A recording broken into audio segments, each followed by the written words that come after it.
What puzzle game is more recognized than the game Tetris? From the late 80s, it's highly addicted and fun to play with. I'm not much of a big fan for puzzle games, but it's really hard for me to put the controller down. So what does the word Tetris mean in the first place? For some research, this was based off the Greek word tetra, and it means segments contain 4 pieces.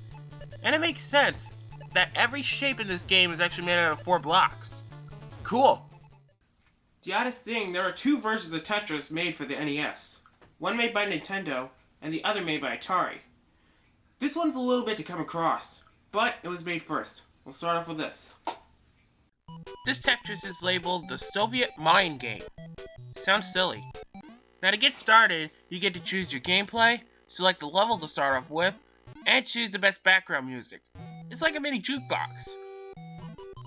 The game starts off with blocks falling from the ceiling, and you have to line them up to fill out the row.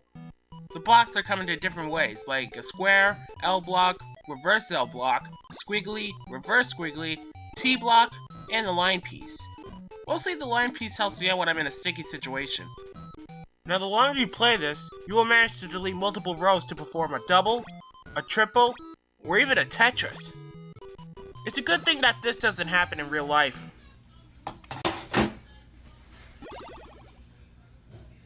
Aw, man!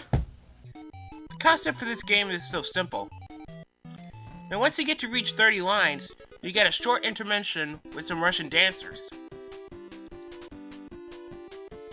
Score really big, and you'll get the maintenance to come out for a bit. Once the intermission ends, the color changes and the speed increases a bit. You might have to be careful not to make a mistake to screw yourself up in the process. And oh my god, take a look at this madness! They just keep dropping down on you, and there's no way to stop it. What the fuck? Yeah, that's not a big problem. But I've been curious. What's going on over here? Every time a block drops, these little bars go up. I don't know why it's there, but there's no purpose of them being here. Now one more thing to show you, and that is the multiplayer. You can either play against the computer or with a friend. The computer is stupid, it just drops down whenever it feels like it. And they move like slugs. Well, playing with a friend is actually more easier than that. Overall, it's a great game. Even though it's unlicensed, you can still have it for your collection. But I'm still confused. Why did Nintendo make their own version of Tetris? Did they have to expand the concept, or did they have something to prove? Well, Tetris was made in 1985 from a guy in Russia. When it's ready for the video game market, almost every video game company wants the licensing for the game. The court included that Nintendo is the company that will make the home port of the game. Atari was supposed to make the arcade ports, but they're not happy about this. 4 weeks before Tetris was made in stores, Atari gave their own version to Tengen, a game company that made unlicensed games for the NES. For all that confusion, did Nintendo make a better version? Well, let's find out. First off, the title screen looks great. This is the last time you'll ever see that is actually good. Then once we get to the main menu, we see it's not a 2-player game. Is it more fun to play puzzle games with a friend? Well, anyway, they only just give me a choice of 3 songs, and one of them is the Dance of the Sugar Plum Fairies. And none of them are the Tetris theme. The gameplay is the same, you just fit blocks at the right spot and never let them reach the top.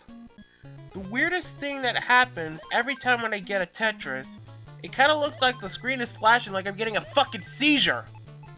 One more complaint to get out of my head. This game gets me more nervous when the blocks get close to the top. And of course it gets me way more nervous when I have to make so many messed up moves and then I mess up. And now I have one more thing on my mind. Why is this not a 2-player game? Well, I have the evidence right here. This is Tetris for the Game Boy. It turns out that Tetris became a launch title for the Game Boy, and that can be really good. They have all the same concept as the NES version, but this is the first Tetris game that has the actual theme. One reason why I love this version.